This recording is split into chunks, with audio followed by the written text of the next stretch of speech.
Present. Okay, start. Okay, Bismillahirrahmanirrahim. Okay, everyone can see the slide, right? Yes. Okay, we start our session today with Ummul Kitab Al-Fatihah.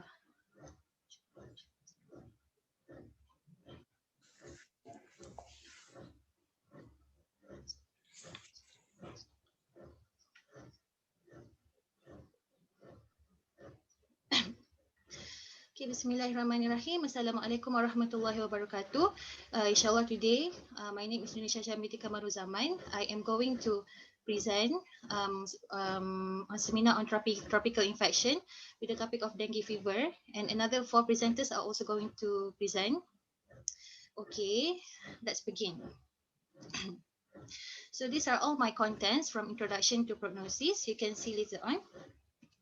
Okay, for introduction, dengue fever is a common arthropod-borne viral disease in tropical and subtropical regions. And then the incubation period ranges from 3 to 14 days. And then majority of the children who have this dengue infection will have just flu-like illnesses. And then according to CDC, 1 in 4 patients who has been infected with dengue virus infection is asymptomatic. And then the rest of them, which is 3 in 4, will be symptomatic, in which they can present with just commonly mild to moderate dengue fever, which is non-specific acute febrile illnesses, and also severe dengue, which can occur in 1 in 20 patients with dengue fever, and it is usually preceded by warning signs.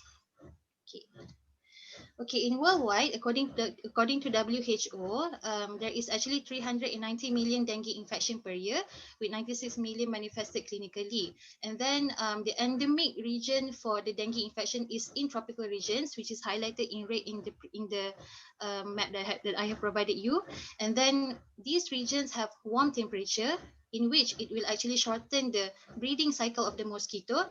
That's why it will actually increase the breeding rate of the mosquito. And then they also practice water storage and also outdoor breeding sites, in which this will actually lead to the presence of stagnant water collection, in which this is a very favorable place for breeding sites of mosquito, in fact, for the mosquito Aedes. So basically in Malaysia, actually according to CPG dengue management in children, there is actually increasing number of dengue fever cases, with the highest number reported in 2019, with a total of 130,101 dengue cases, and children comprises of 20% of the cases. And majority of the dengue fever cases is localized in Selangor, Kuala Lumpur, and Johor. And this is the cumulative cases from 29 December 2020 until 6 February 2021, with Selangor has beaten all the other states with the dengue fever cases of 1,877 cases. Second place is Johor, and the third place is Wilayah Persekutuan Kuala Lumpur. Okay. So what is actually the correlation between dengue and COVID-19?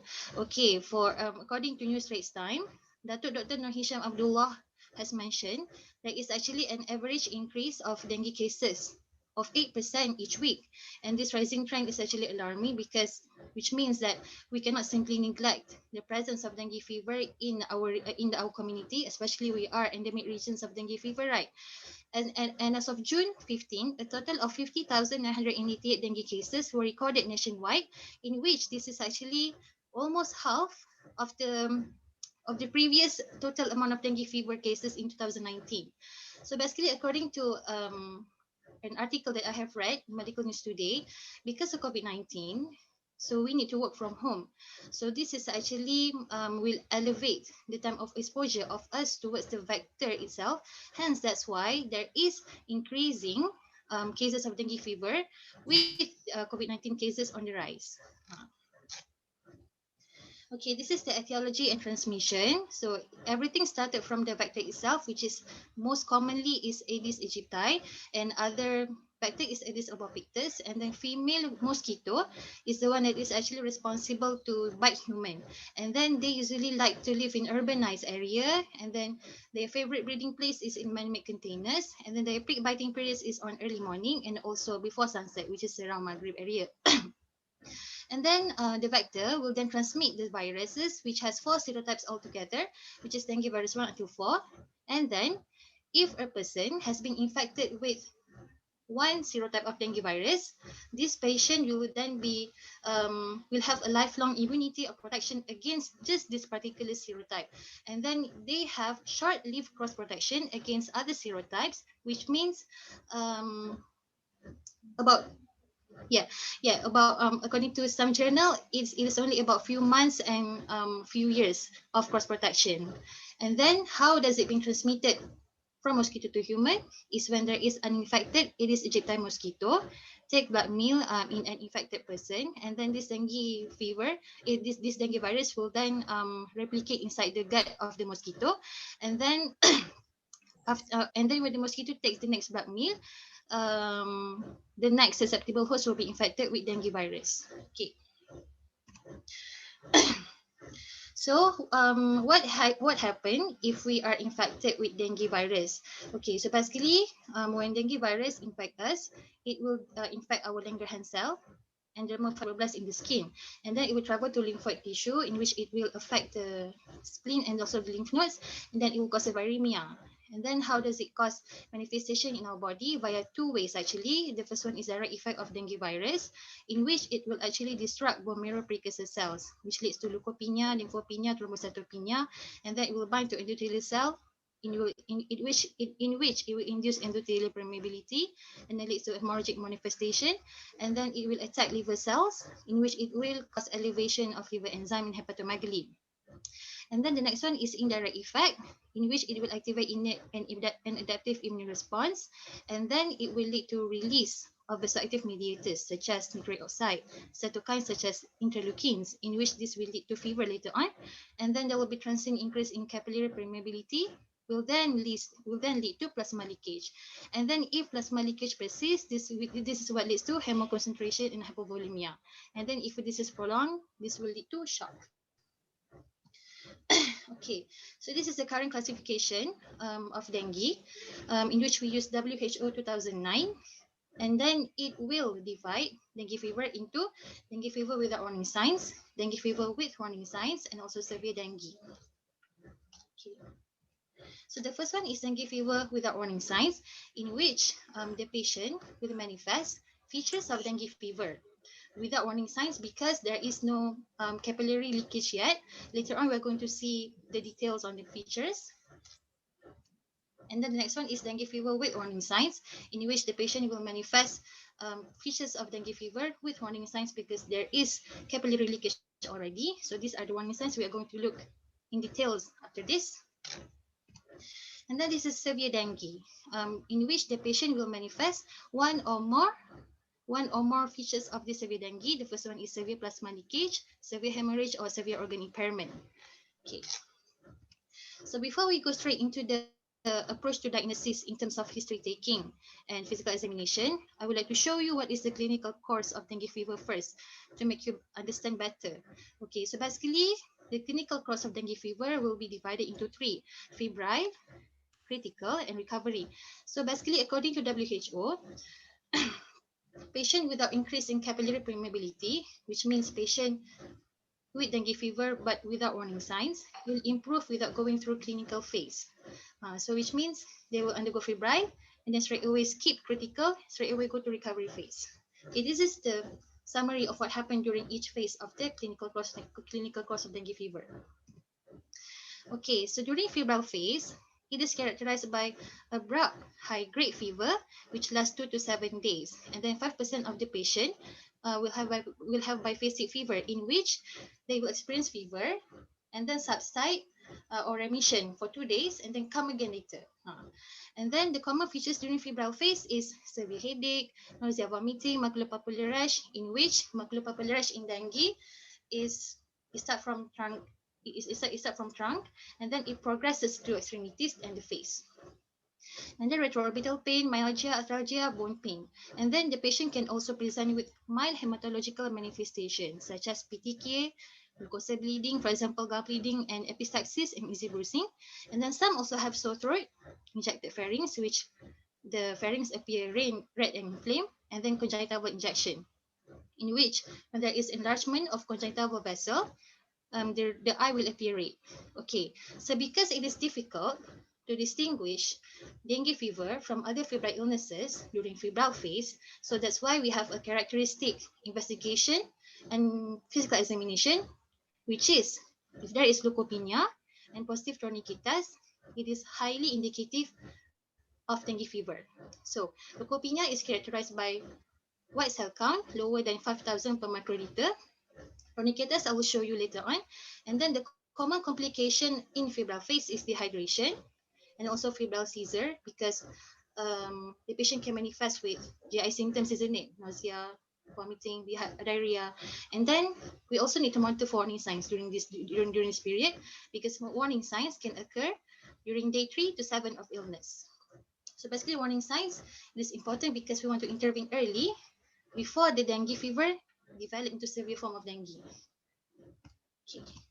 So this is just want to make you understand or remember better what are the common symptoms of febrile phase. And then this is tourniquetas, in which we will inflate the blood pressure cuff between systolic and diastolic blood pressure. And then we will keep the cuff inflated for 5 minutes. And then when we release, if there is more than 20 PTK in a 1 inch square, this will indicate capillary fragility, which is highly indicative of dengue fever. Okay, so the next one is critical phase, in which it occurs around the time of effervescence, which means the temperature drops to 37.5 to 38 degrees Celsius and remain that level. And then this occurs during day 3 to 8. And then it lasts for 24 to 48 hours. And then the key point during critical phase is that there is increased capillary permeability that leads to plasma leakage. That's why there is presence of warning signs, in which warning signs marks the onset of critical phase. Okay. The example of warning signs is abdominal pain, which is continuous in nature, persistent vomiting, which is more than equal to 2 episodes of vomiting per day, which amounts to fatigue, and then mucosal bleeding, for example, vaginal bleeding, GI hemorrhage, and then lethargy, restlessness, liver enlargement more than 2 centimeter, clinical fluid accumulation such as ascites, pleural effusion, and then elevation of hematocrit level more than 20% of baseline hematocrit level. And then low platelet level. So basically, low platelet level can be characterized by platelet level less than 100,000 per microliter. And when there is elevation of hematocrit, this actually indicates that capillary leakage has already occurred. Okay, so if increased vascular permeability and plasma leakage persists, this is what leads to severe dengue. Okay. So this is just an overview of severe dengue, which occurs in 1 in 20 patients with dengue fever. So it is preceded by warning signs, and then patient with secondary dengue infection has a higher probability to develop severe dengue. So generally, it occurs around day 4 to 5 of illness, and then a patient is considered having severe dengue when there is one or more of the following manifestations. The first one is severe plasma leakage that leads to shock, in which we call it as dengue shock syndrome, and or fluid accumulation with respiratory distress. The second one is severe bleeding, for example, vaginal bleeding, GI hemorrhage, and then severe organ impairment, for example, liver failure, which is characterized by elevation of liver enzymes, and then CNS derangement, and also cardiac failure.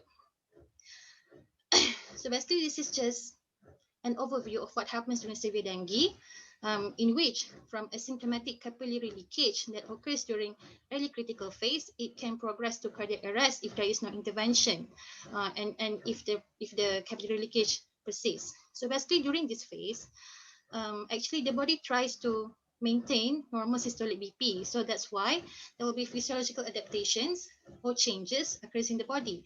For example, tachycardia, tachypnea in order to restore the metabolic acidosis, to correct metabolic acidosis that can occur during severe dengue. And there is also peripheral vasoconstriction, which then leads to cold extremities and then prolonged capillary refill time. Okay, so the last one is recovery phase or convalescent phase, in which there is gradual reabsorption of extravascular compartment fluid in the next 48 to 72 hours. So basically, it is characterized by signs of improvement, which is appetite returns gradually, and then GI symptoms disappear, hemodynamic status is stabilized, in which, according to CPG dengue in children, we can actually assess hemodynamic status quickly by CCTVR.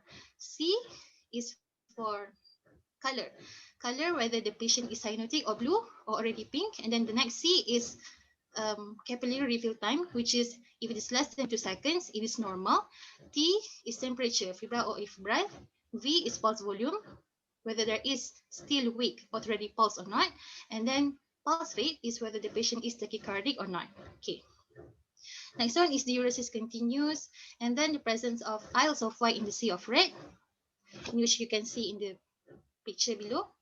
And then hematocrit, white blood cell and platelet level normalized. However, patient may develop pulmonary edema or congestive heart failure, which is signs of fluid overload if there is excessive intravenous fluid administration during critical phase. So that's why you must monitor IV fluid administration carefully.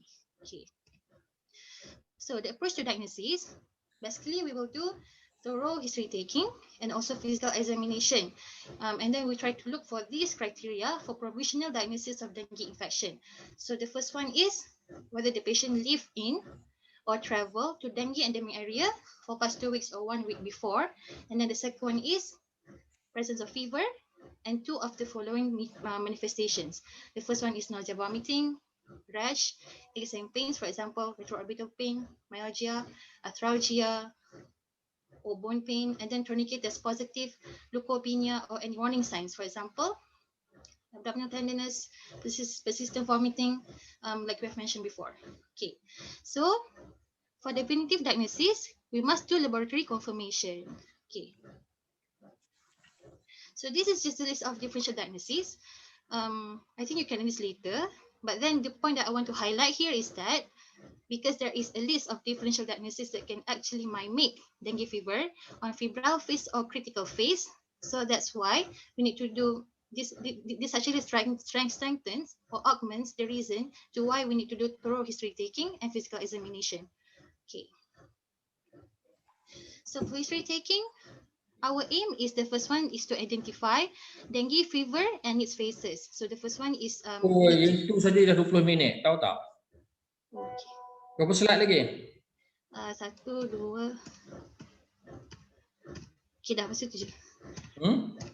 Ada sekejap 1, 2, 3, 4, 5, 6.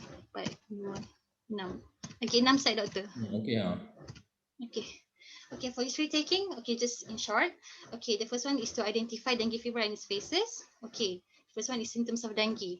Like we have mentioned before, symptoms in febrile and critical phase, we need to identify that. And then the next one is past medical history, whether the patient is actually having primary or secondary infection currently.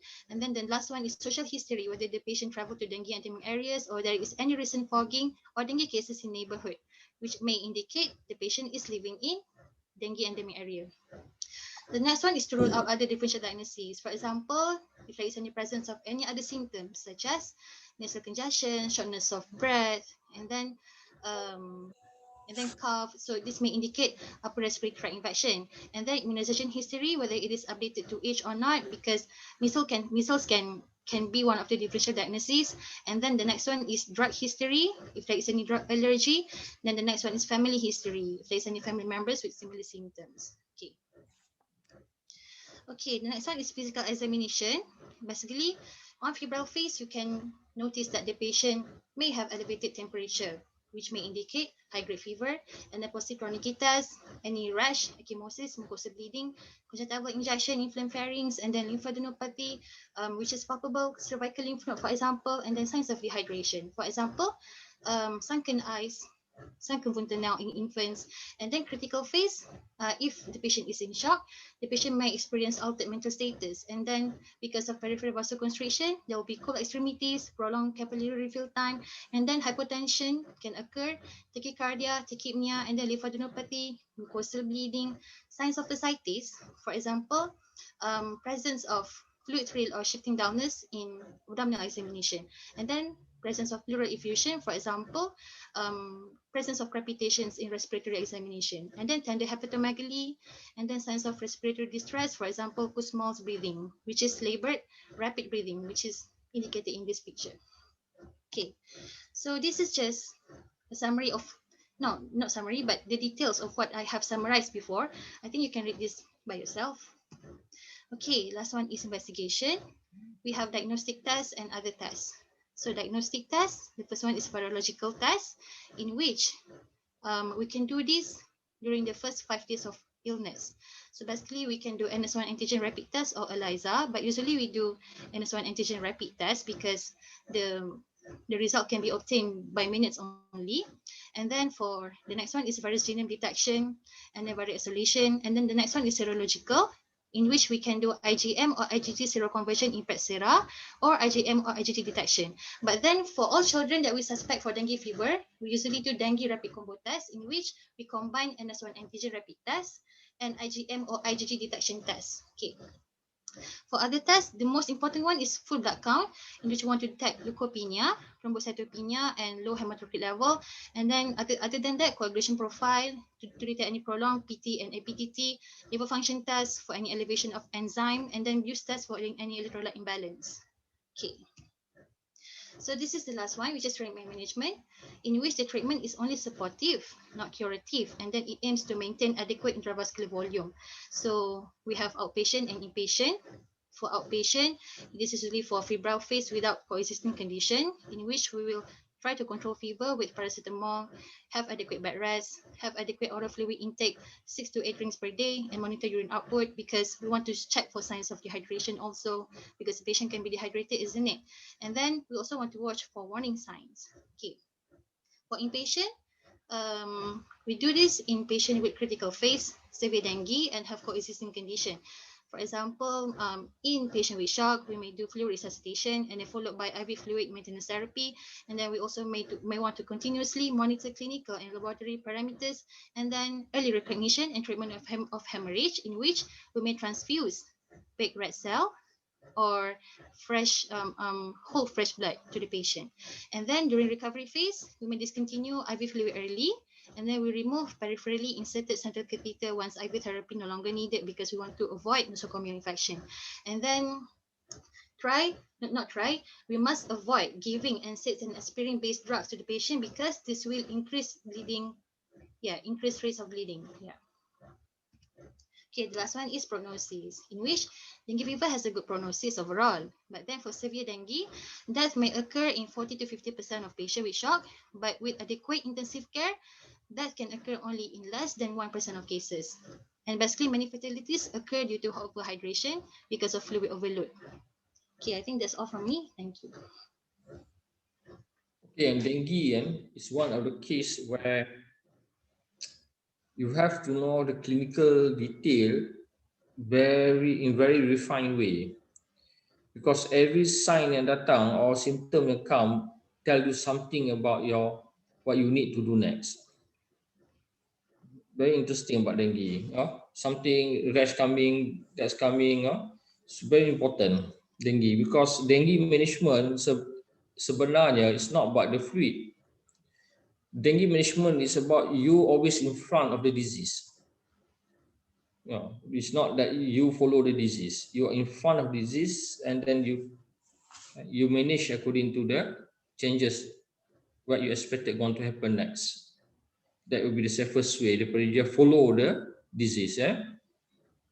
Many times because of the failure, because you are able to be on top of the disease, you want to prevent the cytokine storm. The death usually mainly due to cytokine storm. One of the disease like COVID, it's interesting about the COVID, the dengue, because the direct impact of dengue is uncommon. The hepatitis, encephalitis, all very uncommon. It's the effect of our cytokine storm that mainly due to high morbidity and mortality. So you have to, they are very interesting. You have to know day 1, day 2, day 3, day 4, day 5, day 6. Not many illness are like that. Day 1 is what, day 2 is what, day 3 is what, day 4 is what is the variation can occur. So that's how you manage dengue.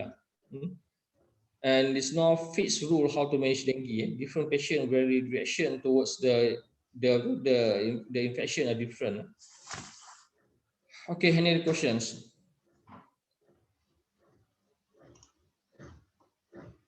Okay, next presenter.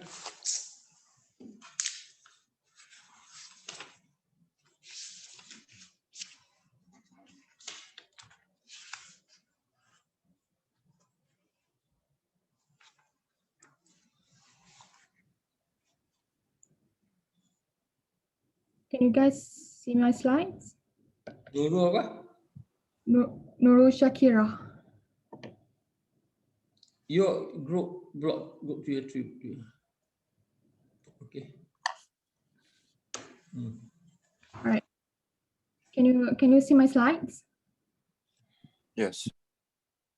All right.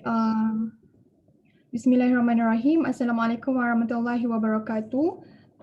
So I am Nurul Shakira Amira, and today I will be presenting a topic on childhood tuberculosis.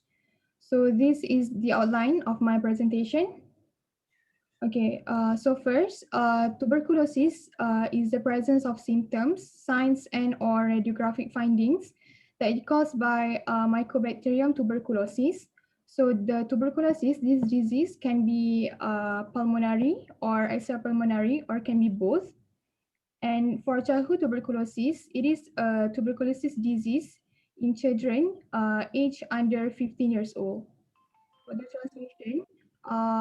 transmission occur when there is inhalation of airborne mucus droplet nuclei, particles of 1 to 5 micrometer in diameter that contain Mycobacterium tuberculosis.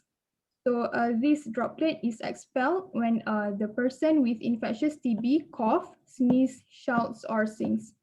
It is note that the young children with tuberculosis rarely infect other children or adults. So basically, these children that have tuberculosis usually get infection from adult that has active TB.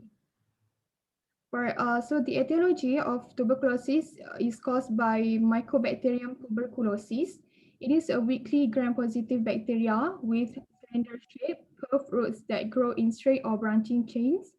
It has a unique waxy cell wall that is composed of mycolic acid, making them known as acid-fast bacilli. And this bacteria is non-motile, non-spore-forming, and strictly aerobic. So the epidemiology of tuberculosis globally in 2019, WHO estimated 10 million people fell ill with tuberculosis worldwide, and 1.2 million are the children. And estimated 60 million lives were saved through TB diagnosis and treatment between 2000 and 2019. And a total of 1.4 million people died from TB in 2019, including 208,000 people with HIV. And in worldwide, TB tuberculosis is one of the top 10 causes of death and the leading cause of death from a single infectious agent. And in Malaysia, for the past 6 years, majority of TB cases were reported are from reproductive age group. And the cases among children younger than 15 years old are just 3.0%. So this table shows the total cases of tuberculosis in 2015 based on the states. All right, so briefly on pathogenesis, tuberculosis, the person was exposed to tuberculosis when there's droplet nuclei containing tubercle bacilli are inhaled and then enter the lungs and travel to alveoli, and then in the alveoli, the tubercle bacilli will multiply. Within 2 to 8 weeks, the macrophages will ingest and surround the tubercle bacilli, forming a barrier shell that is called granuloma that keeps the bacilli contained and under control. This is when the latent TB occur, and 90% or most people that is infected with Mycobacterium tuberculosis will remain in the latent TB. However, if the immune system cannot keep the tubercle bacilli under control, the bacilli will begin to multiply rapidly and it will cause tuberculosis, the TB disease. So in this, about 5%, the primary infection is progressive, so it will develop symptoms shortly after the infection. And in 5%, the other 5% of infected person will has the reactivation from the latent TB. So this is known as the secondary infection. So Usually reactivation is occur in immunocompromised patient when the cell-mediated immunity of the host is decreasing. So basically, there are three major clinical stages of tuberculosis, which are exposure, infection, and the disease. So for the infection, there's no signs or symptoms, and the findings are usually normal. And the patient usually will come with signs and symptoms when they are in third stage, which is the disease. So there's signs or symptoms presence, and also radiographic manifestation that is caused by Mycobacterium tuberculosis will become more apparent. So next, moving to the clinical manifestations of tuberculosis, there are two types, which are pulmonary tuberculosis and also extrapulmonary tuberculosis. The most common one is pulmonary tuberculosis. So the signs and symptoms are usually chronic cough, which persists more than 3 weeks. So it shows no signs of improving, and it can be dry or productive cough. Second one is a high grade fever. So also lasts more than 2 weeks. I mean, it is a prolonged fever, and it is not relieved by or it is not resolved by antibiotics that's given. And also the other systemic symptoms such as weight loss, failure to thrive syndrome, night sweat, and reduced productivity, meaning that the patient, the children is not as active or as playful as before, and the children is more rest, is more rest than being active. So on physical, so note that the chest pain and hemoptysis may present in adolescent but are rare in children, and also shortness of breath are not common in children with tuberculosis. On physical findings of pulmonary tuberculosis, some may not be manifesting any significant findings, but for some people, there will be a dullness to percussion. On auscultation, there will be reduced breath sounds and also presence of crepitation. And the next one is the extrapulmonary tuberculosis. Lymph nodes is the most common form of extrapulmonary tuberculosis in children. So the main chief complaint is usually lumps in neck or neck swelling. So the mother is usually first notice the lumps or the neck swelling on her children. And the symptom and sign is the painless enlargement of cervical nodes, and is often unilateral, and systemic sign and symptoms often absent, and sometimes there is low-grade fever. So for the physical findings during head and neck examination, we will find that the lymph nodes are firm, non-tender, and also matted. So the lymph nodes tuberculosis sometimes will resolve if left untreated, but more commonly it can cause complications, which are painful and soft lymph nodes forming the abscess or fistula, which drains onto the skin. So the next one is the meningitis, another form of extrapulmonary TB.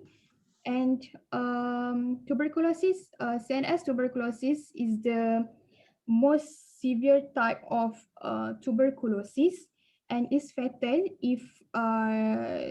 if there's no treatment or no proper treatment is being done to the patient. And the symptoms and signs progress slowly over weeks and are divided into 3 stages, which is the first one is stage 1, usually occur in 1 to 2 weeks. So in stage 1, there are no specific symptoms, But the symptoms usually fever, headache, irritability, drowsiness, and malaise. So a headache, usually the older children can complain of headache. And focal neurologic signs are absent, but infants can experience a stagnation or loss of developmental milestones. Second stage begins more abruptly. So the most common features such as lethargy, knuckle rigidity, seizure, positive Kernick and Brzezinski signs, hypertonia, vomiting, cranial palsies, and other focal neurological signs. And the accelerating clinical illness usually correlates with the development of hydrocephalus, increased intracranial pressure, and vasculitis. And lastly, the most severe stage, which is stage 3, is marked by coma, patient be coma, hemiplegia or paraplegia, hypertension, deliberate posturing, deterioration of vital signs, and eventually death. So the prognosis usually correlates most closely with the clinical stage of the illness. With the stage 1 is usually have excellent prognosis, while stage 3, if the patient survive, it can the patient can has permanent disability. And these are the other extrapulmonary tuberculosis that are less common, which are cardiac tuberculosis. The most common type is pericarditis. So the symptoms are also non-specific, such as low-grade fever, malaise, weight loss, chest pain, but it's unusual in children. And physical findings, pericardial friction rub and pulsus paradoxus, which is one of the findings in some of the findings in pericarditis. And also the Malaria TB, Malaria tuberculosis, most common in infants. It occurs when the massive numbers of tubercle bacilli are released into the bloodstream, and the clinical manifestation are variable, depend on the number of organs and number of organisms, and also the organs that are involved. The other non-common one is upper respiratory tract tuberculosis. Example is laryngeal tuberculosis. So the symptoms the patient can present with croup-like cough, sore throat, hoarseness, and also dysphagia. And the other one is middle ear tuberculosis.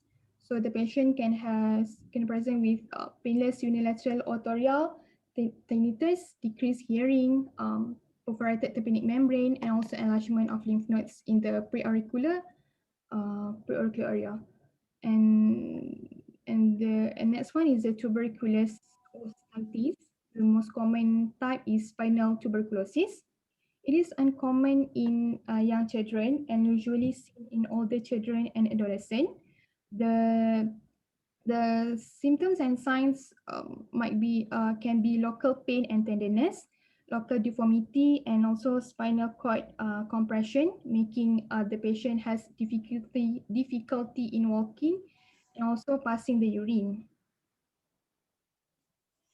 Okay, so moving on to the approach to tuberculosis.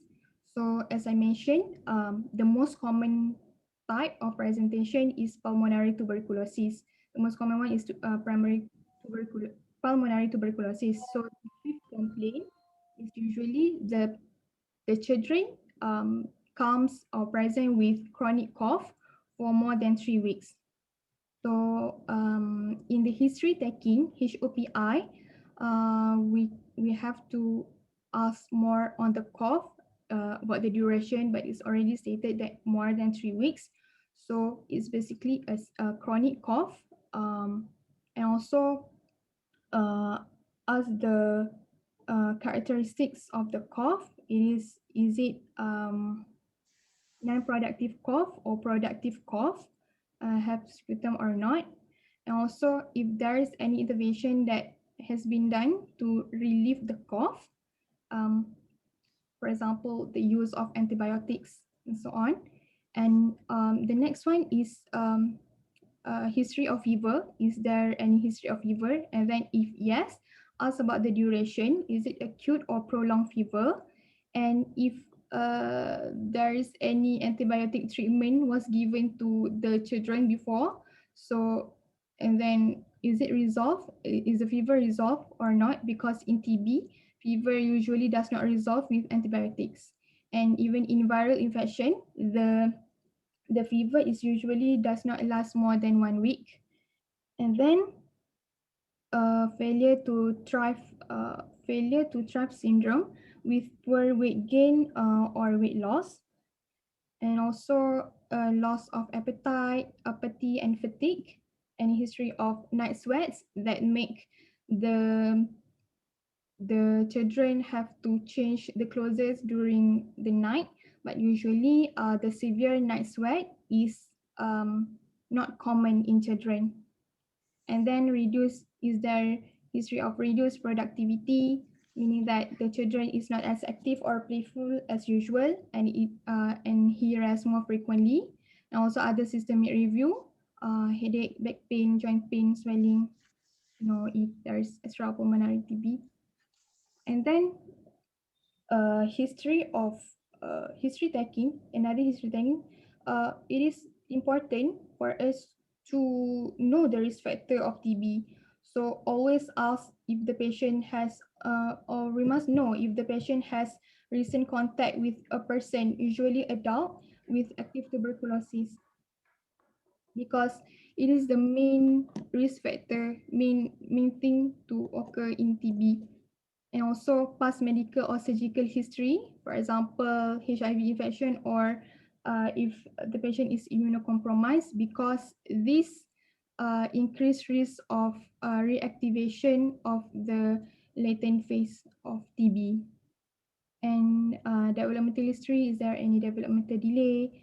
Immunization history, BCG vaccination, because BCG vaccination can reduce the risk of having tuberculosis infection. And also family history, because based on the risk factor, any family members diagnosed with active TB, his parents, his siblings, his older siblings is diagnosed with active TB or not. And also the drug history, antibiotics treatment have been given before, so does that reduce the fever or not?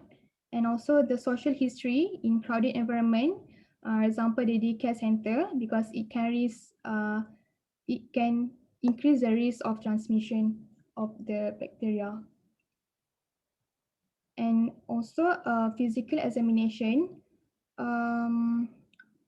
During general examination, the patient often appear thin and undernourished. And also in TB meningitis, tuberculosis meningitis, the patient can present with drowsiness, irritability, or decreased level of consciousness. And the temperature is usually high, febrile. And also respiratory examination, the findings may be dullness to percussion, reduced breath sounds, and presence of crepitation during auscultation. However, some might not have any significant findings on it. And head and neck examination, especially in extrapulmonary TB, in lymph nodes tuberculosis. So the cervical lymph nodes are firm, non-tender, and method. And also neurological examination, especially in TB meningitis, has the stage 2 has the knuckle rigidity, positive Kernick and Brzezinski sign, hypertonia, and also cranial nerve palsies. All right, so for diagnosis of tuberculosis disease is usually difficult. So the features that suggestive of tuberculosis, the main thing is always to ask if the patient has recent contact with a person, usually an adult, with active tuberculosis, because this is the strongest evidence of TB in a child who has symptoms and X-ray abnormalities suggestive of TB. And also features of symptoms and signs that suggest of TB that I've mentioned before. And the investigation was positive Mantoux test, suggestive chest X-ray such as enlarged hilar lymph nodes, and also laboratory tests such as the presence of acid fast bacilli on the smear. So just a brief one, these are the list of diagnostic workup or investigation for TB disease.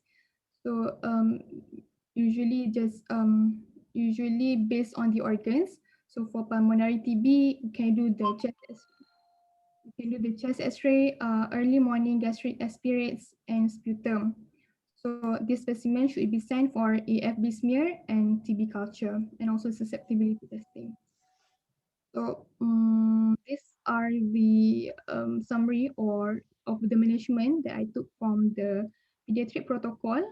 So I will not go on detail on it. You can read in the street. And the last one is for the treatment. So in tuberculosis, the medication or the antimicrobial therapy for TB disease require a multi-drug treatment regimen. So it does not only involve one particular drug.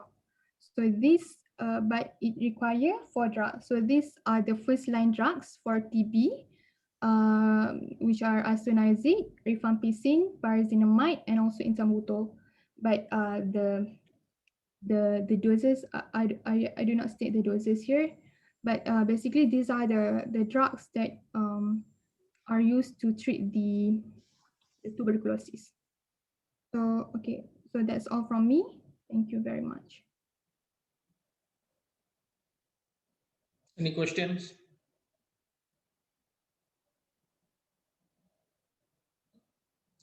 Children landscape and adult, tak apalah. Children not so many anyway. TB in children is more of the history, physical finding, and chest X-ray. The other investigation you don't put in. Gen spurt is another one. The investigation pergi balik. Okay. The other investigation we don't put inside here, like gen spurt. Lepas tu we don't send for IGRA. Now we use a lot of IGRA and gen spurt.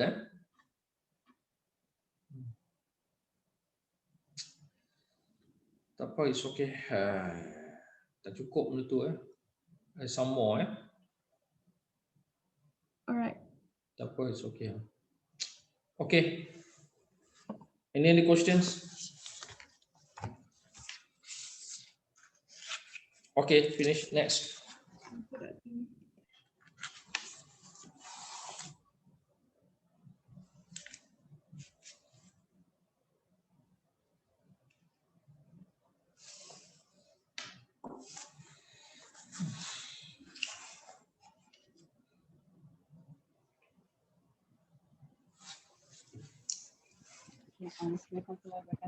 Can you guys hear me and see my slides? Yes.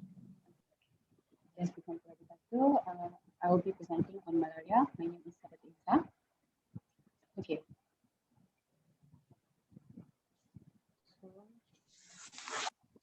So malaria is an infection that is being caused by a protozoan parasite from genus Plasmodium. And under this genus, there are several species that can cause infections to humans, which are Plasmodium falciparum, Plasmodium ovale, vivax, malaria, and also knowledge.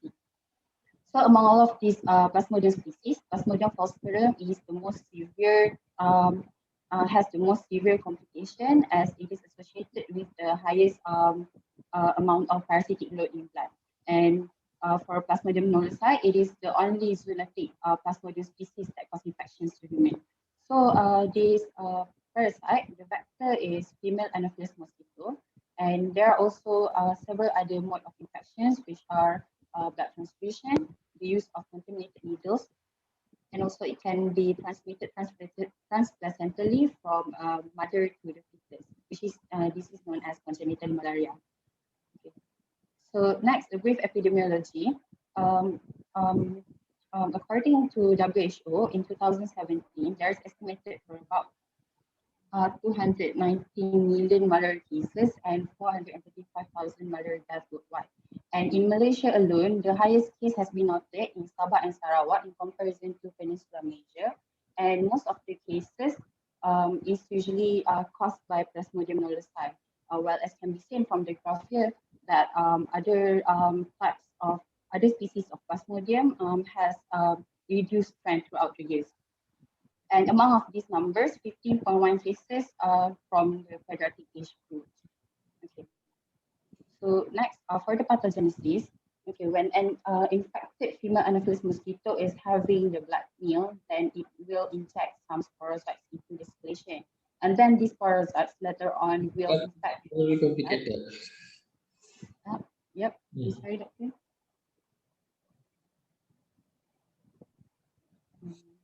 I'm sorry that I didn't listen. I didn't hear. Okay lah, continue ha. Okay. Okay. So these parasites later on will infect hepatocytes and it will replicate there. For Plasmodium vivax and Plasmodium ovale, they may remain dormant in liver and as a hypnozoite and may cause relapse several years later. But other species of Plasmodium, the season will eventually rupture and release merozoites into the circulation. And then when the merozoite is being released in circulation, it will start to infect red blood cells. And this is when the parasite already entered the erythrocytic phase.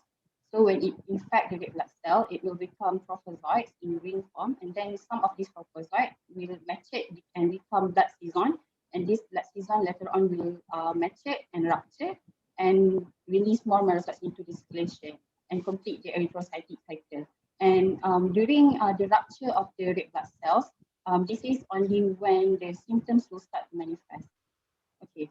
For the immature trophozoites, it will also able to differentiate into gametocytes. Some of them will differentiate into gametocytes, and it will become male and female Plasmodium gametocytes. And then it will go to peripheral circulation. And if there are any other female Anopheles mosquito having their blood meal, and it will ingest the gametocytes, then these gametocytes will enter the gut of the mosquito, and it will differentiate into microgamete and also macrogamete. And this microgamete will penetrate macrogamete, and it will become ookinete, which is the motile and elongated form of the parasite. And this ookinete later on will develop into oocysts, and the oocysts will rupture and release sporozoites. And these sporozoites will later on migrate to the salivary gland of the mosquito and cause infection to another human host if the mosquito is having another blood meal later on. Okay, so next, this is just the explanation of what I've mentioned earlier. And this is the ring form of the trophozoites. And this one, the picture here is the gametocytes of Plasmodium falciparum. Okay, so for the clinical manifestation, usually the patient will remain asymptomatic during the initial phase. And because each of the species, they have their own duration to mature in the exoerythrocytic phase, which is in the liver. So they have different incubation periods.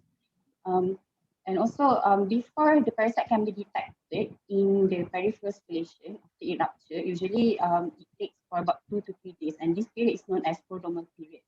So the patient might experience some symptoms which are headache, fatigue, anorexia, myalgia, slight fever, and pain in chest, abdomen, and joints.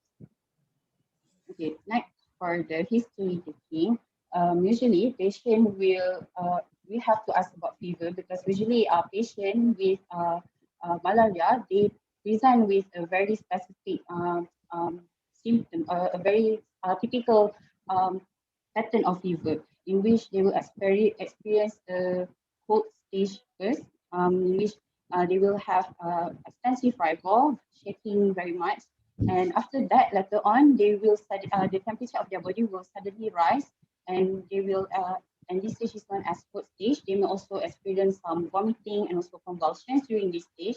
And after that, the fever will subside, and the patient will sweat heavily, and this is known as fatigue stage. So this whole pattern of fever is known as malaria paroxysm, and it may last for about 6 to 10 hours.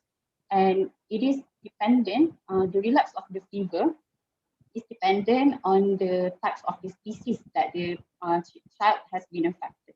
As for Plasmodium falciparum, the pattern of the fever is subtergene. But for Vivax and Ovale, the pattern is tergene, in which the fever may relapse for every 48 hours.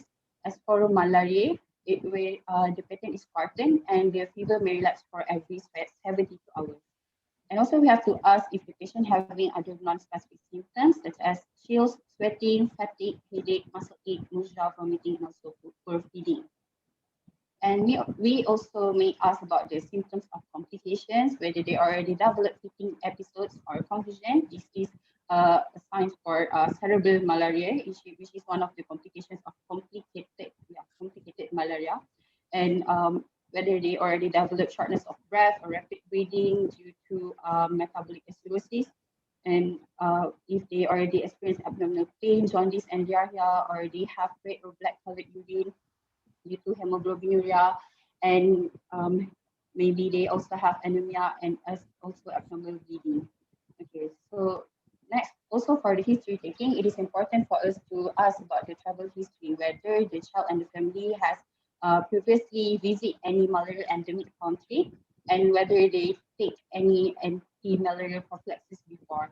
And for the antenatal history, we may ask about maternal malaria infection, and whether the child born with a history of, or whether there's any history of IUGR, because IUGR is one of the complications of having malaria infection during pregnancy. Then for the birth history, we may ask about the history of prematurity and the birth weight of the child, because prematurity and low birth weight is associated with the complications of having malaria infection during pregnancy. And also we have to ask about the history of diagnosed congenital malaria. Okay, next for past medical history, we ask if the child having any chronic illness, because we want to know if there are any diseases that has caused immunosuppressed conditions in the child. And also, we may also ask about thalassemia, disease deficiency, and sickle cell trait, because these are the conditions that may be the protective factors against Plasmodium falciparum infections. And for the drug history, we ask if there are any long-term use of steroid, because we want to make sure that the child is not immunosuppressed. And we also ask about drug allergy. As for social history, we ask about the living environment of the child, whether they live in rural or urban area, or whether the place they live is actually a hotspot area for dengue.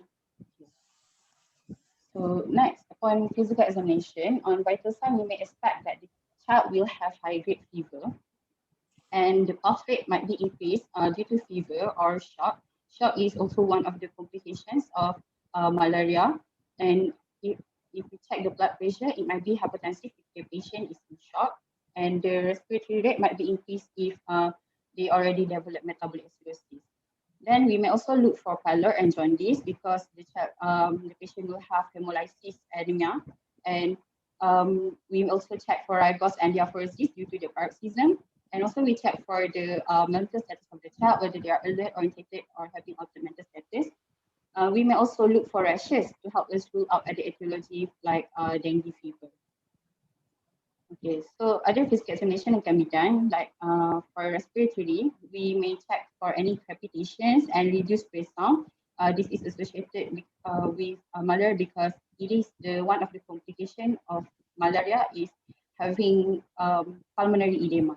And upon CNS, we may look whether there's any asymmetric gaze or Opitotenes. Opitotenes is the severe hypertension, as can be seen in this chart, and also decortical or disturbed rigidity. This is a sign for if the child already developed cerebral malaria. And for GIT, we may look for hepatosplenomegaly. Okay. So these are the clinical features for severe malaria. Usually it is caused due to infection from Plasmodium falciparum. So the child might present with having impaired consciousness or arousable coma, prostration, like sujud, and failure to feed, multiple convulsions, deep breathing, and respiratory distress, circulatory collapse or shock, clinical jaundice, evidence of vital organ dysfunction, hemoglobinuria, abnormal spontaneous bleeding, and pulmonary edema. So next, for the diagnosis, we may do blood film for malaria parasite. This is the microscopic test, and it is the gold standard for diagnosing malaria. So we may do tick smear and thin smear, in which tick smear is being done to detect the presence of malaria parasite in the blood, and for thin smear, we do that to identify the species of the Plasmodium. And next, we may do full blood count. Full blood count in patient that is being infected with Plasmodium falciparum. Usually, they will present with having normal white blood cell count with relative lymphopenia. And neutrophilia may be seen if the patient having secondary bacterial infections. And for thrombocytopenia, usually it is being seen in 90% of the child that is non-immune to the malaria. It means that they never been infected with malaria before. For liver profile, you may look for any raise in bilirubin and also mild elevation of liver enzyme. And we may also do rapid diagnostic tests to help us detect the presence of circulating parasites antigens. And we may also do PCR for the confirmation and also species determination. Okay, so the differential diagnosis for malaria, it is actually very wide since the symptoms appear very vague and it is dependent only for the pattern of the fever. So this one you can read it on your phone. Okay. As for the treatment, usually the treatment, the treatment is actually the same as the treatment of malaria in adult. However, they just altered the dose according to the weight of the child. So for Plasmodium falciparum infection, the first line treatment would be artesunate and mefloquine, ASM2. And if it is not available, then we may give artemether and lufentrine, which is Ramet. And so ASM2 and Ramet, both is known as ACT, artesunate-based combination therapy treatment. So for the second line treatment, if ASM2 doesn't work, then we may change to Ramet and vice versa.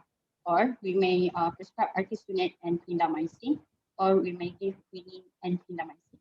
And if there is any gametocytes being detected in the blood any time during the treatment, then we may prescribe with primaquine. However, the prescription of primaquine, we have to make sure that the patient doesn't have any G6PD deficiency because it may worsen the hemolysis. As for other species, for Plasmodium vivax and ovale, we may prescribe with chloroquine and primaquine. And for Plasmodium knowlesii and malariae, we may prescribe with chloroquine. The reason why knowlesii and malaria don't require primaquine, it is because they don't have the hypnozoite form in the liver, so we don't require any radical treatment. Okay. Next, for the complicated case of Plasmodium falciparum, the first line treatment would be artesunate. But if it is not working, so we may change to second line treatment, which is quinine on the first day. And from second day onwards, we may prescribe with quinine and doxycycline or clindamycin. Okay, so the complications, especially for Plasmodium falciparum, because it is associated with the most severe complications. So the complication is severe malarial anemia, which is associated with hemolysis. So for this usually probably will present with hemoglobin level less than 5 grams per deciliter. So the treatment for to correct this, we may give some blood transfusion. And this time also develop cerebral malaria, which has the fertility rate for about 15 to 20%, and it is associated with long-term cognitive impairment. And also, they may also develop respiratory distress due to the metabolic acidosis, and this is associated with poor prognosis.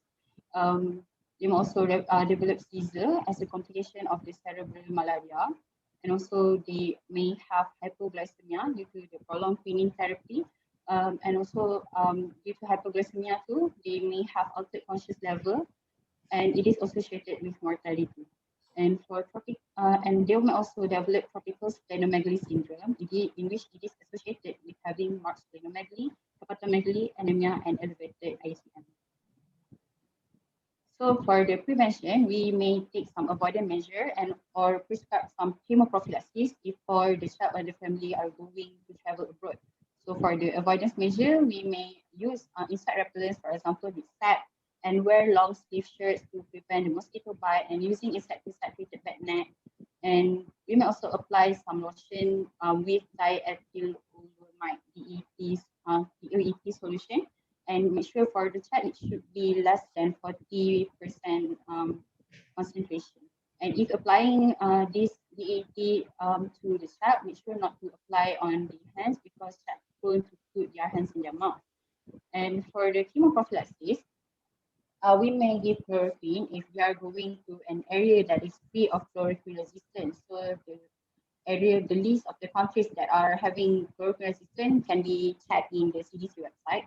And if they are planning for going for a short trip, we may prescribe with atovapone for guanine. It has to be taken daily, and it is well tolerated in child. But if they are planning for longer trips, then they may have mefloquine, because mefloquine has to be taken like once a week. And however, they have no pediatrics formulation for mefloquine, so it has to be discussed with other food to let the child eat that drug. Okay, so I guess that's the end of my presentation. And Nama you siapa tadi? Sayyidatul Izzah. Ha? Sayyidatul Izzah. Sayyidatul Izzah. Okay lah, malaria ni the last time I tengok pun 5 years ago. It's not common. It's not that common anymore as compared when I was started to work. And then, but there is still there. I think you have to talk another malaria Kowalski, Kowalski. Oh, Kowalski. KNOWS. Pusing balik. No. Yes. For whatever reason, we found out dalam bandar banyak yang malaria yang ini. Pusing balik ke depan. Depan. Knowledge. Ke belakang. Okay, knowledge Yang malaria pun lama dah tak jumpa. Private tak jumpa, ovalis sekali jumpa, Falciparum masih ada lagi lah. Tapi knowledge ni for reason that we not understood. They become more, we seen more now, especially those in urban, suburban region. Knowledge and difficult to treat. It's not very, the malaria is not very fulminant. But it is quite chronicity and difficult to treat. But the symptom wise, they don't have any much symptoms. Knowledge. But good to know. But I think the knowledge will be the malaria that going to be prominent during your time. Because I'm not sure how much more forest left for you all. Not sure how much forest, especially those low. If you're in mountain or in the highland forest, you don't have much malaria. Tapi those in lowland forest, they have lots of malaria. And then, but knowledge, I think they start to adapt with us, as like dengue. Okay, tunggu sekejap.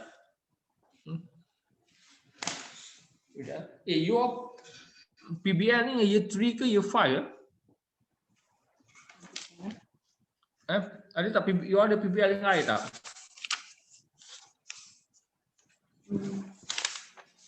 We ada case-based learning. We have case-based learning. PBL.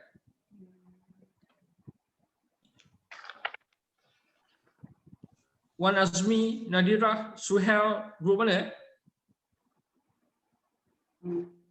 Bukan group you all It's not from our batch. Not from our batch. Yeah. Di group mana? I'm not sure. For that group, I'm not sure. You tak kenal ke nama ni? Wan Amni Nadira. Wan Amni Nadira, that's our group. Our batch. Your batch? Yes. Wan Amni Nadira, Suhal, Asia. Grup satu. Yes. Grup sana? Grup satu. Grup A. Blok 1. Your blok berapa? Kita orang blok 3. Boleh tak tanya dia punya group leader jumpa tu, contact I? Okey, boleh. I rasa markah diorang ni banyak tak beri.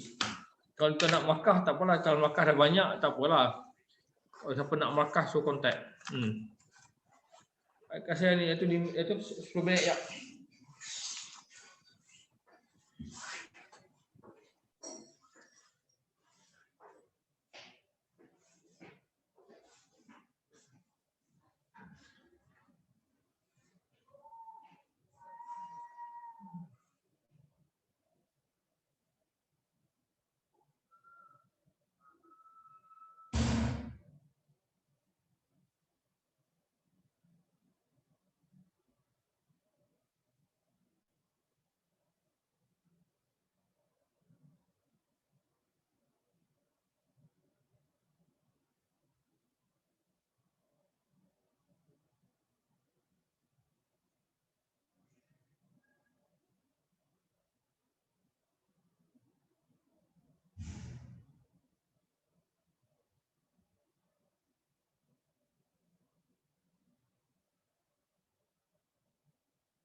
Okay. Apa? Zul Zulwakar.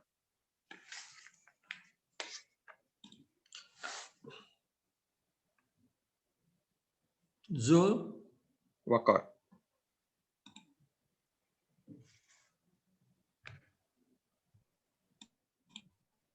Okay. Bismillahirrahmanirrahim. Assalamualaikum warahmatullahi wabarakatuh. I will be explaining two diseases. First is diphtheria. Second is pertussis. Okay, first diphtheria. Diphtheria, the word diphtheria, it is originated from Greek diphthera, which means leather, because the clinical hallmark of diphtheria infection is formation of pharyngeal membrane, and the nature of the pseudomembrane, it is stuffed with leather. So that is why the name is diphtheria. Diphtheria is an acute toxic infection, and it is caused by Corynebacterium species, specifically Corynebacterium diphtheria. The epidemiology of diphtheria, it is decreasing worldwide because of immunization programs. But the peak of infection is among children less than 15 years old. And in Malaysia, there is fluctuating trend of diphtheria cases. With 2019, there are 16 diphtheria cases reported. Okay, it is Corynebacterium diphtheria. It is the site of infection is at the human mucous membrane, especially in respiratory tract and the skin. So the transmission, two types of transmission, respiratory droplets and skin contacts. And Corynebacterium diphtheria, it produces toxin, which is diphtheritic toxin, which is very virulent factor of the bacteria, and the diseases causes by the organism to respiratory and cutaneous diphtheria. The pathogenesis of diphtheria, first is transmission through respiratory droplets and skin contact, which then the organism colonizes the respiratory tract or skin of the patient. And the organism also produces toxin, which is diphtheritic toxin. It will inhibit protein synthesis and causes local tissue necrosis, and it stimulates inflammatory response within 2 to 5. So the patient will fever, so throat and malaise. And then the clinical hallmark of the diphtheria infection is formation of pseudomembrane at the pharynx if it is respiratory, or on the skin. The pseudomembrane is gray-brown, it's leather-like adherent, and it is difficult to remove. Besides that, the presentation also, the patient might present with lymph node enlargement and neck edema, which is bull neck appearance. Besides this, the toxin will cause complication, and most common complication is toxic cardiomyopathy, which will causes to the cardiac failure, a dilated heart, and the hypertrophy. We will find the clinical presentation during physical exam. And second is toxic neuropathy, which might cause temporary paralysis. Depends on which nerve is damaged. Okay, this is the explanation. Okay, the risk factors of diphtheria. First, of course, non-immunized children. Second, poor hygiene because of direct or close contact with infected person. And then contact for mites, overcrowding places, travel to endemic area, and poverty. And please note, in cutaneous diphtheria, there might be prolonged bacterial infections with high risk contaminate to the environment. And cutaneous diphtheria also high risk transmission to the pharynx and the skin of the person who are close to them. And cutaneous diphtheria is high prevalence among homeless, crowding, poverty, and poor hygiene. Okay, clinical presentation for diphtheria. Incubation period is 2 to 4 days, either respiratory diphtheria or cutaneous diphtheria. First, respiratory diphtheria, it depends on the anatomical infection. If the infection started from the anterior nest, so the patient will present with rhinitis and sometimes will present with shallow ulceration. If the infection extends to the tonsil and the pharynx, this is the clinical hallmark of the diphtheria, which is present with pharyngeal pseudomembrane, which might extend to sophilate, posterior oropharynx, and glottis. And then the neck of the patient will enlarge due to tissue edema, and it gives appearance of bull neck appearance. Besides that, the patient might present with sore throat, fever, dysphagia, hoarseness, malaise, headache, and pharyngeal infection. Sometimes the infection also will extend to the larynx, trachea, and bronchi. It can be the primary or secondary extension from the pharyngeal infection. If the extend to larynx, trachea, and bronchi, the patient will present with hoarseness, stridor, dyspnea, and croupy cough. And please be noted, laryngeal diphtheria, patient has high risk of suffocation because of tissue edema at the neck and due to obstruction by the pseudomembrane. This is the pseudomembrane. We can look at the picture here. There is a brown membrane, and it can be either unilateral or bilateral. Then the pharynx is inflamed, erythematous, and yeah, that's it.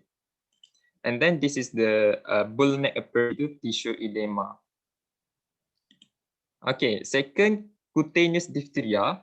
Usually, cutaneous diphtheria infection is indolent and then progressive, and the patient present with ulcer. And look at the picture, the ulceration. The ulcer is official eczema-like ulcer, and there is non-healing process in the ulcer. And the base of the ulcer, there is gray-brown membrane. And usually the ulcer, most common at the extremities, hands and the legs of the patient compared to head and trunk. Typically, the ulcer is painful, tender, and the surrounding is erythematous, and there is exudation from the ulcer. And it is rare for the local hyperesthesia or hyptia. Sometimes diphtheria also infect at the other sides of the organs, such as ear, cause otitis media, eye, purulent and ulcerative conjunctivitis at the genital tract, which will cause purulent and vulvovaginitis. Rarely, diphtheria will cause septicemia, and some of the sporadic cases reported, diphtheria lead to endocarditis and pyogenic arthritis. Okay, approach to the diphtheria patient. Chief complaint, the children might complain with throat and sometimes skin ulcer. So in history of presenting illness, we should ask in detail about the sore throat and skin ulcer and other associated symptoms such as fever, rhinorrhea, dyspnea, hoarseness, malaise, headache, and large lymph node or neck edema. And don't forget to ask about the risk factors regarding the diphtheria, such as immunization program, poor hygiene, close contact with infected person, contaminated fomites, crowding to endemic area, and poverty. We ask about immunization history because the patient might incomplete vaccination, past medical history, eczema is highly associated with cutaneous diphtheria and other chronic illnesses, diabetes mellitus. In family history, we ask, is there any family members who are unvaccinated? In social history, poor hygiene status, crowded places such as in daycare center, the children is sent to the daycare center, and financial status such as poor or homelessness, because it has high prevalence to the cutaneous. Okay, on physical examination, a patient on a children, generally in general examination, the child might look ill, and on the skin there might be ulceration. The vital signs, temperature might be high due to fever, heart rate is tachycardia, and respiratory is tachypnea. And examination on head, eyes, ear, neck, and throat, we will see, in general, we will see neck edema, ball neck herpes. And when we look at this, there is formation of pseudomembranes, tonsillopharyngeal exudate. The pharynx is injected. There might be edema of the tonsils and uvula. And on palpation, we might find cervical lymphadenopathy. And remember, in diphtheria, there's complication involved toxic cardiomyopathy and toxic neuropathy. So in cardiovascular system, we might find some of the positive findings, such as on palpation, the beat might be displaced due to toxic cardiomyopathy, or on auscultation, there's irregular heart sounds or astrigalar. On respiratory tract inspection, we might see the patient is tachypneic, dyspnea, and present with croup cough. On auscultation of the lung, we might find a stridor. On neurological examination, which is toxic neuropathy, if the nerve involved is cranial neuropathy, which is oculomotor and ciliary disease, the patient might present with strabismus, blurred vision, difficulty with accommodation. It involves polyneuropathy, which is peripheral nerves, so there might be distal muscle weakness, in the extremities, in the hand and the neck, and some motor deficits, which will cause temporary paralysis. Okay, complication like I mentioned, toxic cardiomyopathy and toxic neuropathy, complication of diphtheria. Toxic cardiomyopathy onsets 2 to 3 weeks of illness, and yeah, you can read it by your and toxic neuropathy, cranial neuropathy, polyneuropathy. Okay, on investigation of diphtheria, first we will do full blood count. They will moderate leukocytosis, which any disease also might present with this result. And then we will do culture and sensitivity, which is to really enrich culture media. The organism will has in black colonies appearance lah. And then we'll do polymerase chain to demonstrate diphtheritic or toxic production from the organism. And then we can do toxigenicity test by using ELEC test to determine if the Corynum bacterium diphtheria is toxin. Management, because of the bacteria produce toxin, so we need to give diphtheria antitoxin, which will neutralize the free toxin. For example, equine diphtheria antitoxin. Besides that, we need to eradicate the organism itself by giving antibiotic therapy to treat the localization such as penicillin, erythromycin, clindamycin, rifampin, and tetracycline. And then we should provide active immunization, triatoxide or booster, because not all patients develops antitoxin after the infections. The prognosis depends on virulence of the organism, patient age, immunization status, site of infection, and administration of antitoxin. Thus, in respiratory, which is 10% of the cases, recovery, we need and majority of patients recovered, but still need to give diphtheria toxoid or booster doses to complete the patient. Okay, so that the first disease, which is diphtheria. Second is pertussis, or known as whooping cough. Why? Because the clinical presentation of pertussis is the sound of whooping, the whooping cough itself. Introduction, pertus is from New Latin per, thoroughly, tussis is cough. So pertussis basically means the patient continuously coughing, and then during inhalation, the patient whooping sound. Okay, pertussis is acute tracheobronchitis, inflammation of the trachea and bronchus. And the phases, first the patient present with mild upper respiratory tract symptoms, and then followed by severe paroxysmal cough. It is infectious respiratory tract infection by Bordetella pertussis. The epidemiology, it is still endemic, right? The incidence in all ages affected, but 90% of cases is among the children less than 5 years old due to immunochildren. In Malaysia, there is increasing in trend. In 2019, there is 915 pertussis cases reported. Okay, Bordetella pertussis, it infects only human. Sites of infection is respiratory. So the respiratory droplets. Remember, Bordetella pertussis have a lot of virulence factors such as protectin, FSHA, and agglutinin, which helps in attachment of the organism epithelial lining. And then it also produces dermonecrotic toxin, adenylate cyclase toxin, and pertussis toxin, which will cause the pathogenesis of the disease. Okay, first, transmission through respiratory droplets, and then colonize the respiratory tract. Pardon? Ke belakang balik. Backward. Ni. Okay, forward. Okay. Okay, and then the virulent factors, filamentous element, protectin, agglutinin help in the attachment. At the same time, the bacteria also produce tracheal cytotoxin, which cause paralysis of the cilia and damage to the epithelium. And cilia is very important structure to remove mucus from the respiratory tract. If the cilia is paralyzed, so there will be accumulation of the mucus along the respiratory tract.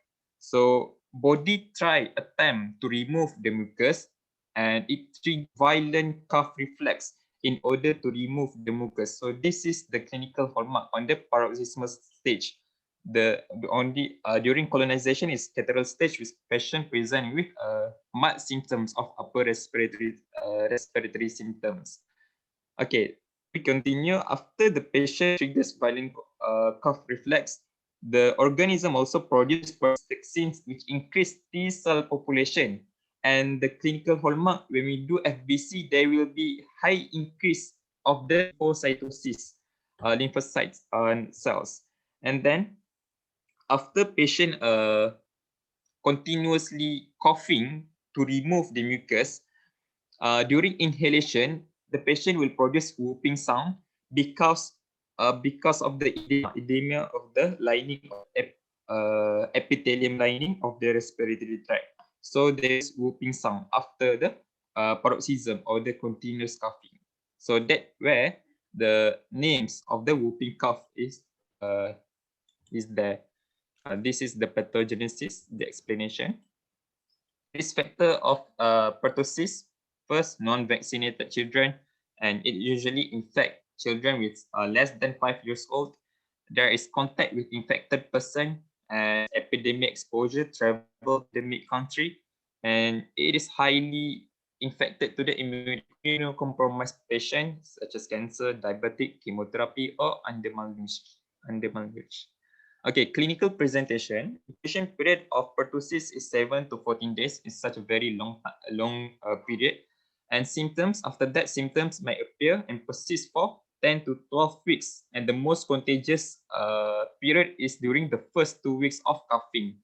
And please be noted in young, which is less than 3 months, coughing and catarrh is less marked, but the patient will present with recurrent attack of apnea and cyanosis, which is increase in mortality of the infant less than 3 months. So this is the symptoms of the pertussis, starting from catarrhal stage, paroxysmal stage, and convalescent stage. Okay, on first incubation, no symptoms. Catarrhal stage, the patient might present with mild upper respiratory tract infection, such as Fadzil symptoms, fever, and occasionally cough. This is the hallmark of the patients, which is during paroxysmal stage, within 3 to 6 weeks of the infection, and it can up to 3 months, or known as 100-day coughings. The patient present with paroxysm or spasmodic coughing, which is continuous coughing without taking breath in between the cough. And when the patient start to inspire to take a breath, they will produce whooping sound because of the edema, because of the neck edema. And sometimes the patient will present with Pertussis emesis, which is vomiting after the coughing. And we look at the face, facial congestion, and cyanosis, and then there might be amount of mucus which flows in mouth, and in severe coughing, the patient might present with subconjunctival hemorrhage and epistaxis.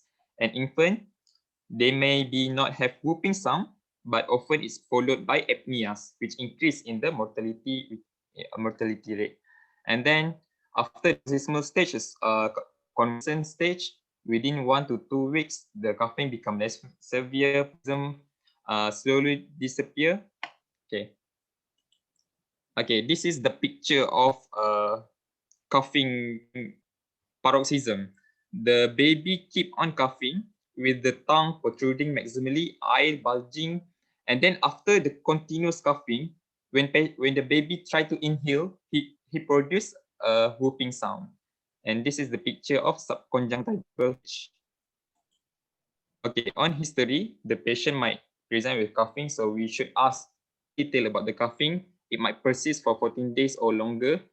It begins as dry, intermittent, irritative heck, and evolve to paroxysms. Then we should ask about associated symptoms such as vomiting, facial congestion, the mucus flowing from nose and mouth. And in pertussis, it is not associated with fever, malaise, myalgia, and all of this because it indicate other type of infection compared to pertussis. Okay, we should ask also about risk factors, about vaccination, immunization history. Usually patient is incomplete vaccination, past medical history, cancer and diabetic that will lead to immunocompromise. And family history, unvaccinated family members, and social history, hygiene status of the patient, and crowded places such as daycare center. Okay, on physical examination, generally the patient might appear ill and exhausted because of paroxysm, continuing vomiting. And then we can see cyanosis and the mucus flow from nose and mouth and subconjunctival. And vital signs, temperature, it can be either low-grade fever if the patient present during a catarrhal stage, or afebrile, not fever at all. And other examination, cardiovascular and abdomen might be normal, and respiratory, usually no significant findings unless there is infection of other concomitant bacterial infection or underlying process. Investigation, first we do full blood count, and remember they will increase in lymphocytosis, which is more than 15 times to the power of 3 cells per millimeter cubic. And we will do nasal swab or sputum culture. This is a gold standard during 0 to 2 weeks of the illness. This is gold standard, and we culture on this supplemented with charcoal, blood, albumin, and starch. Second, we can do nasopharyngeal to do serology and PCR, but it's sensitive, not specific. Management, if the patient less than 6 months old. Go back. This is the optimal timing for diagnostic test.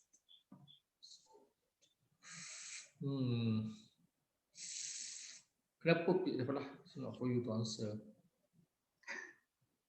Okay. Okay. Okay. For management, we admit the patient is 6 months and younger because risk of anemia.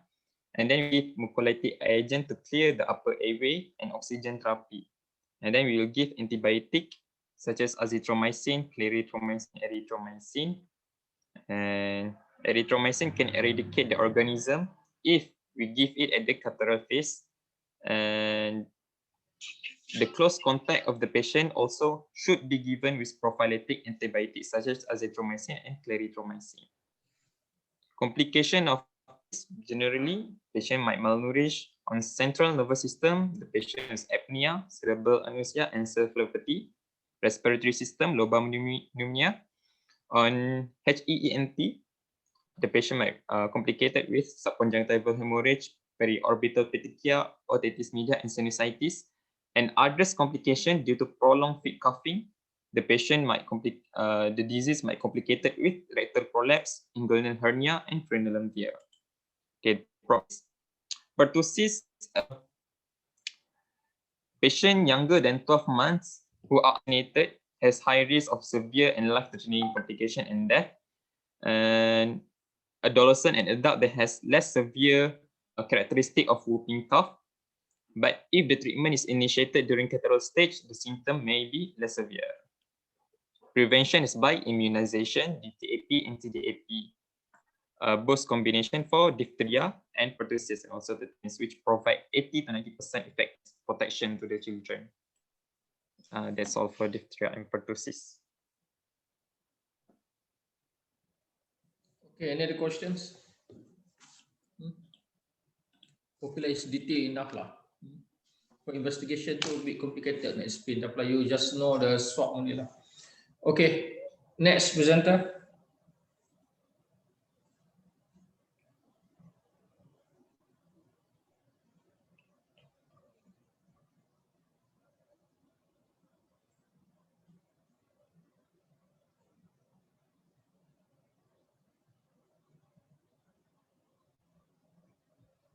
So ada presenter?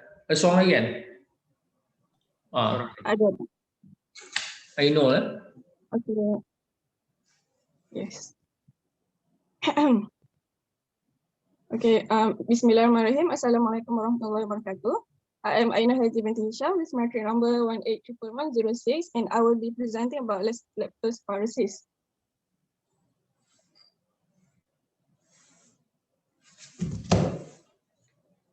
Okay, so this is the outline of my presentation today, from the introduction to the management and also prevention. So for introduction, Leptospirosis is a common and widespread zoonotic disease caused by the bacteria Leptospira. Leptospira has a lot of variations, and the pathogenic one is Leptospira interrogans, which is a thin spiral-shaped bacteria, which is highly flexible and motile. It is aerobic, gram-negative, and has the characteristic question mark look here. You can see at the end. And it is best visualized with structural microscopy. This bacteria usually resides in the renal tubes or the kidney of the animals, and it can cause zoonotic infection. So the epidemiology of leptospirosis, it has a worldwide distribution, but it is most common in tropical and subtropical countries. So the bacteria can survive days to weeks in a warm and damp environment.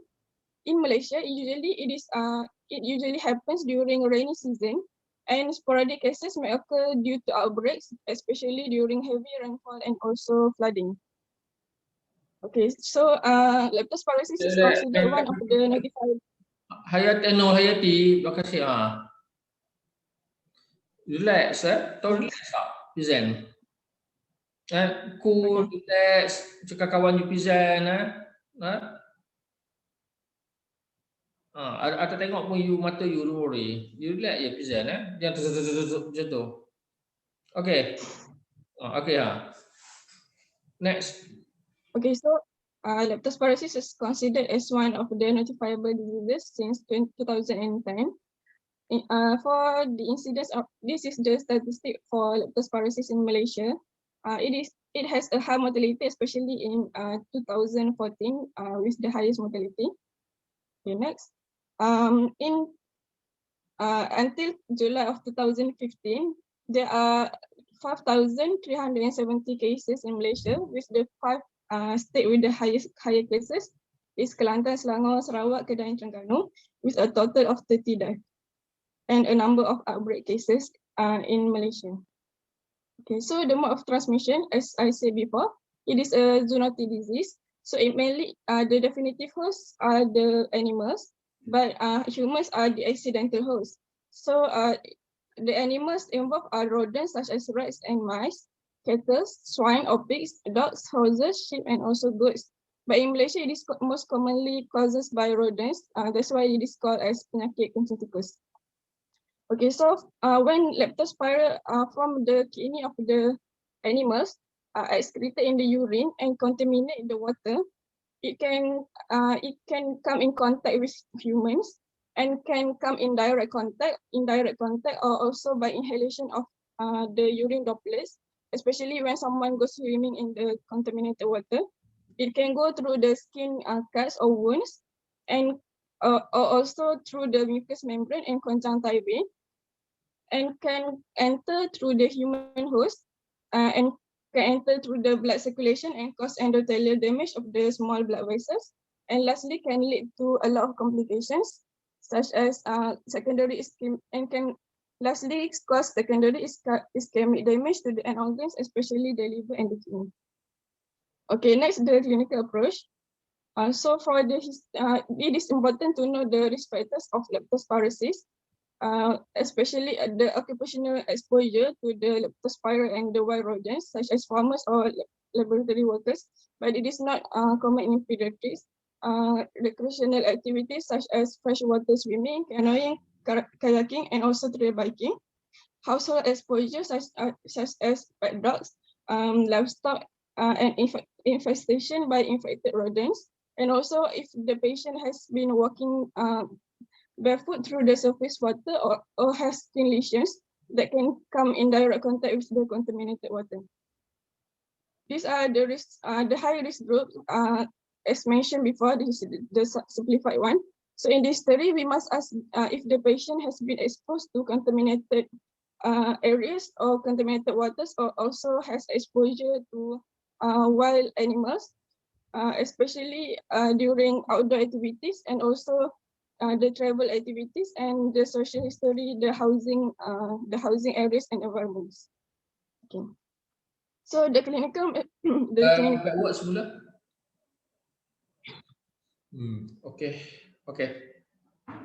So clinical manifestations of leptospirosis, It can cause no symptoms, or it can cause mild symptoms and subclinical symptoms, or also it can cause severe diseases in 5 to 10% of the infections, with multi-organ dysfunction and also death. It is usually a biphasic disease. The first phase is the septicemic phase, where the leptospire can be isolated from the blood, CSF, cerebrospinal fluid, and also the tissues.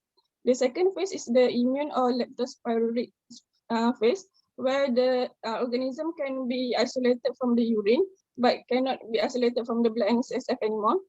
And this is when the circulating antibody IgM will appear in the blood, and also this is also when the bacteria will localize in the tissue and cause a lot of complications. So there are two types of leptospirosis, anicteric and ecteric leptospirosis.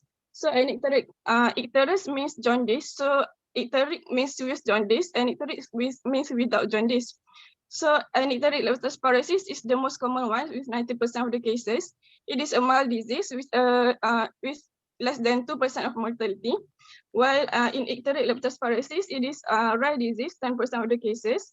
It's a severe disease and has a high 15% of mortality. So for anicteric leptospirosis, the first phase is the septicemic phase. It usually presents with an abrupt onset of high-grade fever with shaking, chills, lethargy, severe headache, malaise, nausea and vomiting, severe debilitating myalgia, especially in the lower extremities, lumbosacral spine, and abdomen. The uncommon presentation is bradycardia and hypotension. It is usually occur in shock. And the usual anicteric leptospirosis usually can cause conjunctival suffusion with photophobia and orbital pain. It can also cause generalized lymph adenopathy, hepatosplenomegaly, and also, it can also cause transient rash, which is maculopapular, urticarial, petechial, purpuric, or discomating rash.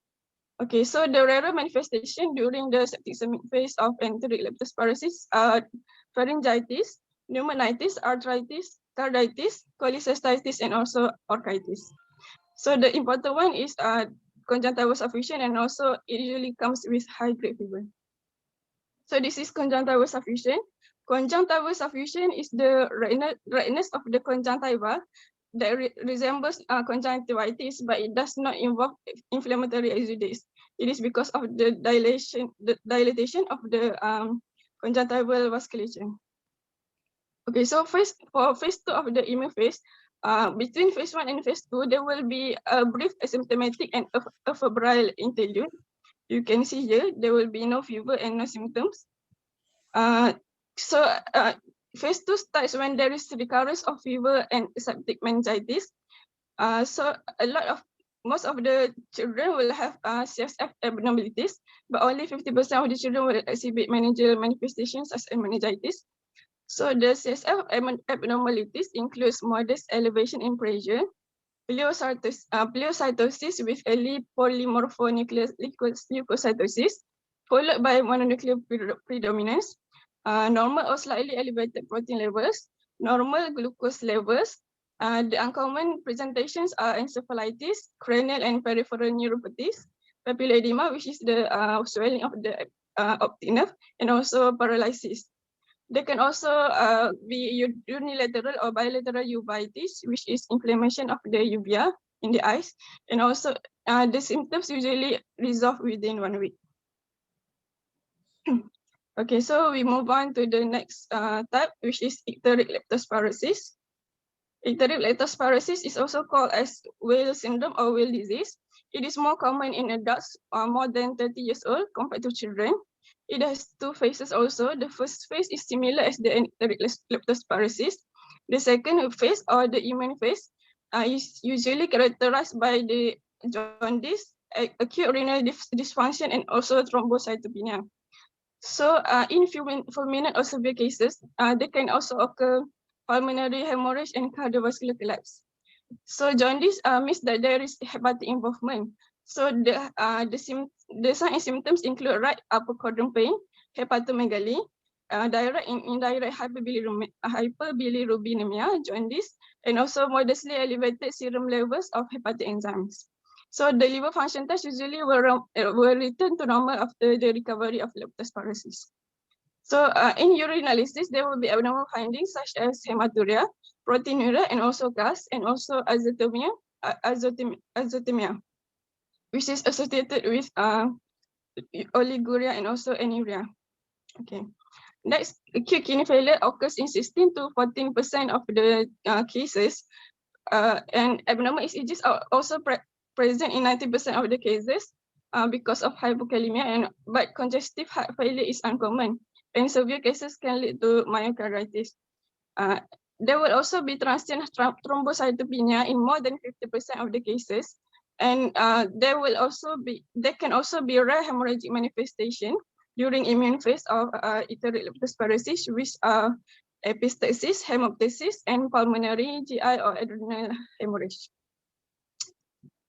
So for the diagnosis and investigation, for the differential diagnosis, it is basically the diagnosis is the differential diagnosis is basically the infections, the bacterial or viral infections, and also the tropical infections that occur that is endemic to the location, or with the same symptoms such as fever, jaundice, renal failure, and also and others such as malaria, dengue, chikungunya, typhus, rickettsial disease, typhoid fever, and also viral illnesses. So, but the key characteristic of leptospirosis is actually the conjunctival suffusion, because it usually only occurs in leptospirosis. So for investigation, we should do the routine investigation as mentioned before, the full blood count, the urinalysis, the liver function test to look for any abnormalities. But we can, for diagnosis, we should do microscopic agglutination test, MAT, which is the gold standard for diagnosing leptospirosis.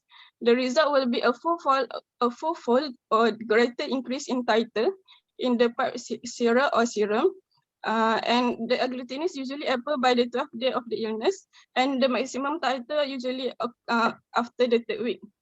But because the antibody persists in the human body, there will be low titer for years in the patient. We can also do IgM ELISA because antibody will present in the immune phase. It is optional for MAT because IgM can persist for years. Next, we can also do PCR, but PCR is uncommon for clinical use. But the advantage is you can early detect the leptospirosis. We can also do blood, CSF, and also urine culture in the first 10 days or first 2 weeks of the disease. So, okay.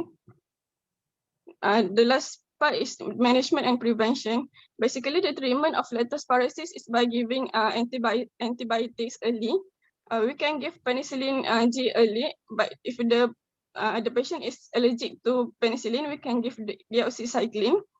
But if the patient is contraindicated to deoxycycline, we can give cefotaxime, ceftriaxone, and also azithromycin. We can also give it orally if the patient has only mild illness.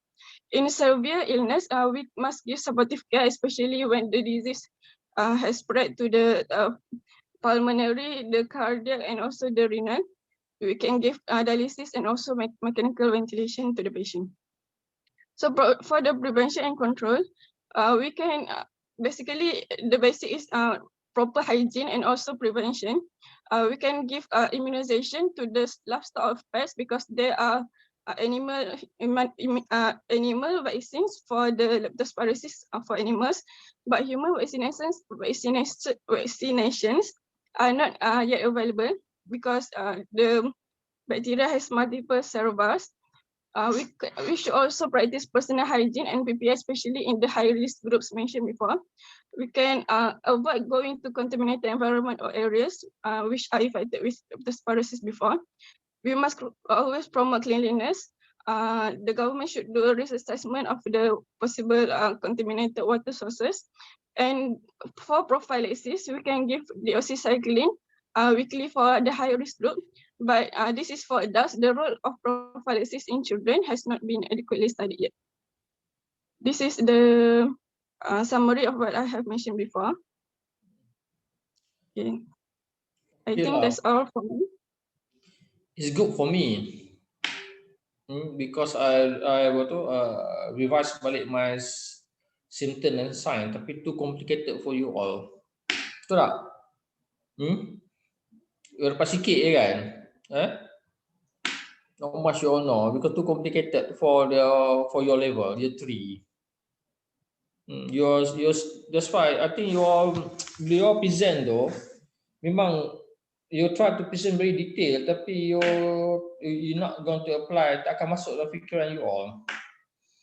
Buat the salah, you need to present everything. You don't need to present everything at your level. For your level is for you to recognize, itu saja. You present very detail macam tu, yang untung I lah. Because I revise my punya knowledge. You all tak untung sangat.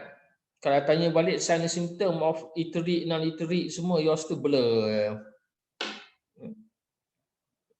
Kadang-kadang you all tak tahu, you all ni cuma year 3 saja. Your mental capacity to have to visualize tak dapat lagi because you have not seen the case. Unlike us, I have seen many leptospirosis and this thing helped me to revise. Thank you lah.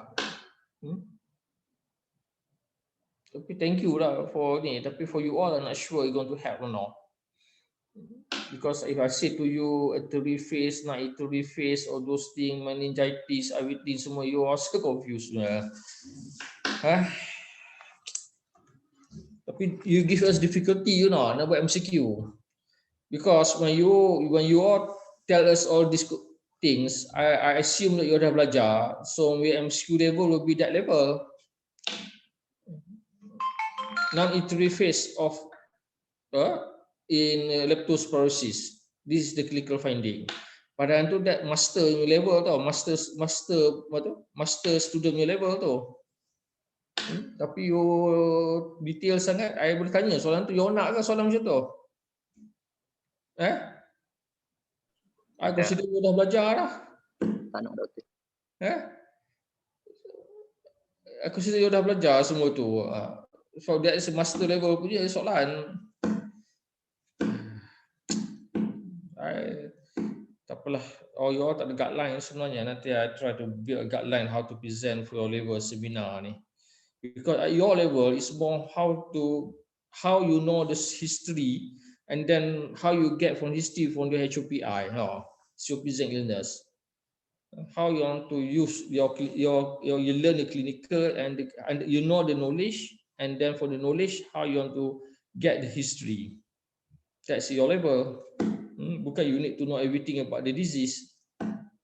Bila macam tu you tak ada seronok. Kalau you rasa banyaknya nak kena belajar, padahal you ask me leptospirosis, you don't need to know at that level. Tak tahu lah. You rasa siapa menyusahkan ni? You all ke sendiri ke atau kita orang menyusahkan you all ni? Who makes your life difficult? You all yourself ke atau we the one make your life difficult?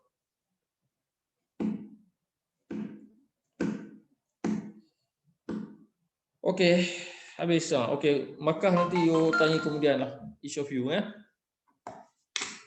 Nanti I give you all semua. Okay. Lepas tu, ada seminar dengan you all? Dah habis dah. Sebenarnya prosedur ya. Okay. Okay. Okay. Thank you, Datuk. Thank you, Datuk. Thank you, Datuk.